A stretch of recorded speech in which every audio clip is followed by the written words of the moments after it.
Beshem Hashem Naaseh Ve Natzliach. Aujourd'hui, nous parlons de l'histoire de Shimshon. Durant 40 ans, les Juifs furent asservis aux Pélishtim et en souffrirent beaucoup. Dans la ville de Tzora, vivait à cette époque un couple sans enfants qui s'appelait Manoach et Tzlalphonite. Comme ils étaient droits et bons, Hachem les récompensa et ils eurent finalement un fils qui délivra son peuple de ses ennemis et fut l'un des derniers juges en Israël.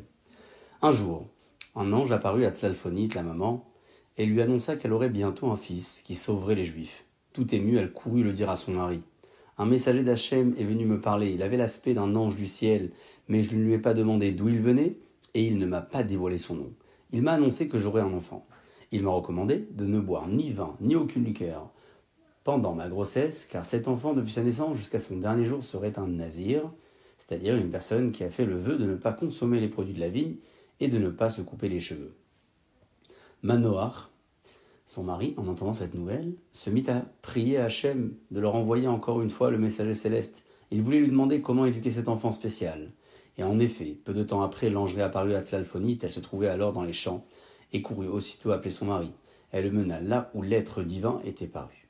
L'ange était encore là, et c'est ainsi que Manoach lui aussi put lui parler. Il apprit que dès sa naissance, son enfant serait exceptionnel. Quand il grandirait, il serait toujours différent de tous les autres hommes du monde. Le couple voulut cuire un chevreau pour l'offrir au messager d'Hachem, mais celui-ci refusa en disant qu'il n'en goûterait pas. Il ne leur dévoila pas son identité. « Pourquoi voulez-vous savoir mon nom ?» demande l'ange. « Je n'ai pas de nom fixe, il change à chaque mission qu'Hachem me donne à remplir. » La promesse de l'être divin se réalisa et la femme mit un fils au monde. Elle le nomma Shimshon. Il était un enfant spécial depuis son premier jour au monde. Quand il grandit, Hachem le doua d'une force surnaturelle. Il était haut de taille et large d'épaules, et en un pas il avait fait la distance entre Tzora et Eshtaol, bien qu'il boitait. Il était d'une force incroyable et dépassait de loin les hommes les plus vigoureux qui existèrent jamais au monde. Le géant Goliath était le seul qui lui était comparable. Lorsque l'Esprit divin reposait sur lui, il était capable de soulever 2 montagnes et les effriter en les pressant l'une contre l'autre dans ses mains. Il était si fort que Yaakov Avinu, en le voyant dans son inspiration divine avant sa mort, crut qu'il s'agissait du Mashiach. Ce n'est qu'en prévoyant sa fin tragique que Yaakov réalisa que Shimshon ne serait pas le sauveteur de la fin des temps. Yaakov pria alors Hachem en disant « C'est en ta délivrance que j'espère, ô Hachem » et il supplie Hachem de venir en aide à Shimshon dans ses derniers moments. Grâce à sa mère vertueuse, Shimshon avait un excellent caractère. Il était toujours prêt à se dévouer pour son peuple. Durant toute la période où il fut juge en Israël, il fit preuve d'une intégrité et d'une droiture toute spéciale. Il n'accepta jamais aucun cadeau, ni aucun paiement pour sa peine. Il ne demanda jamais à personne de le servir ou de faire un travail pour lui. Avec courage et bravoure, il délivra la nation du joug des Pélishtim et grâce à l'esprit divin qu'il reposait sur lui, il rendit justice au peuple. Shimshon, vigoureux déjà comme enfant, devint chaque année plus fort. En grandissant, il réalisa ce que son peuple endurait sous la domination des Pélishtim. Il souffrait de voir le malheur de ses frères et brûlait de colère à la cruauté des ennemis. Il voulait punir les Pélishtim et délivrer les Juifs de leurs mains. Pour trouver comment leur causer des dégâts, Shimshon se mit à les fréquenter et à vivre parmi eux. Un jour, il remarqua une jeune fille, Pélishtim, et pensa l'épouser, mais l'idée déplut à ses parents. « N'existe-t-il pas de jeune fille juive qui puisse te plaire ?» lui demandèrent-ils. « Pourquoi veux-tu te marier avec une non-juive ?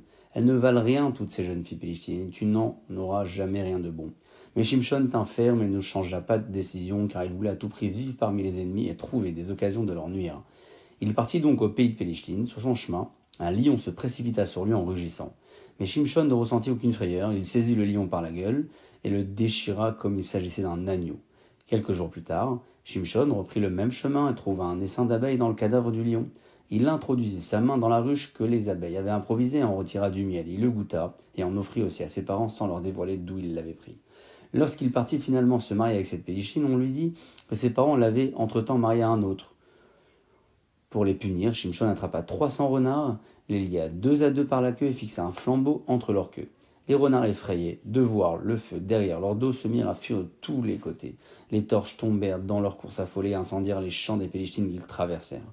Le feu se propagea rapidement et anéantit toutes les récoltes des ennemis en un clin d'œil. Ceux-ci devinèrent facilement qui avait fait les dégâts. Ils essayèrent de rattraper Shimshon pour le punir, mais il réussit à s'enfuir. Il partit se cacher dans une des villes d'Israël.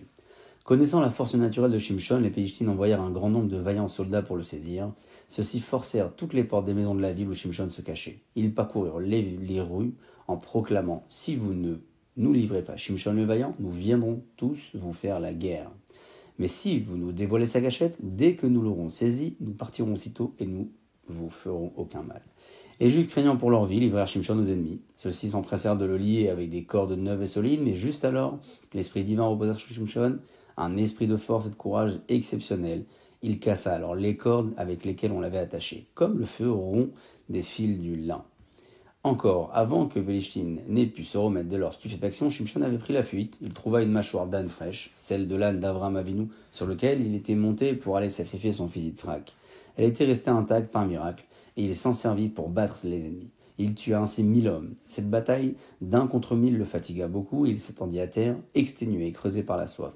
Il se sentait si faible qu'il n'était même pas capable d'étendre la main jusqu'à la cruche qui était à côté de lui, et de se servir à boire. Il supplia Hachem, « Oh Hachem, tu m'as aidé à battre les Pélishtim, tu as démontré ta puissance aux yeux de tous. Je t'en supplie, ne me laisse pas mourir de soif à présent, et tomber ainsi aux mains des ennemis impurs. » Hachem écouta sa prière, et lui fit encore un miracle. Soudain, un jet d'eau jaillit de la mâchoire de l'âne qu'il tenait en main. Il but à satiété et reprit des forces. Dans le prochain épisode, nous parlerons de l'histoire de Shimshon et Dalila pour conclure la vie de Shimshon. Baruch Adonai Leolam, Amen ve Amen.